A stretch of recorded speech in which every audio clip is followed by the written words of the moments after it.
Cred în admirația care își demonstrează operativitatea, în acea polarizare cu rimă care nu promite îmbrățișări egalitare, dar care, nepreocupată fiind de lustrul intelectual căutat, se termină cu oameni care înțeleg de ce ajung să stea unii lângă alții.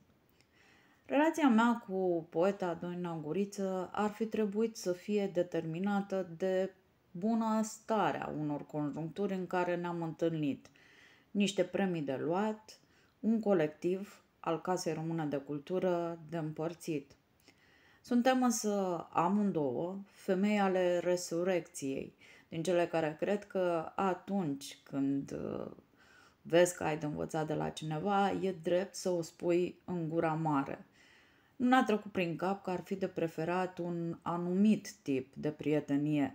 N-am decolorat nicio confruntare de idei și am lăsat să se combine convulsiile, știind că și prin ele trece impulsul care face să reușească de multe ori proiectele de care lumea cândva își va aminti.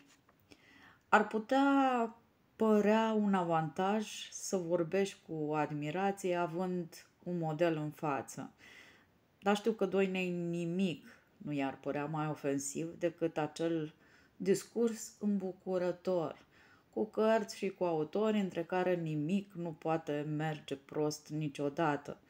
Pentru că Doina Guriță nu e asemănătoare unei persoane autentice. Doina este o persoană autentică. Una pentru care onestitatea e lucru pe care și-l dorește în fiecare moment.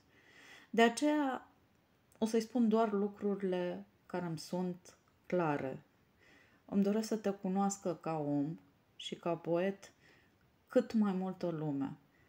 Pentru că visul meu e ca generațiile care vin să știe ce înseamnă a-ți dedica viața.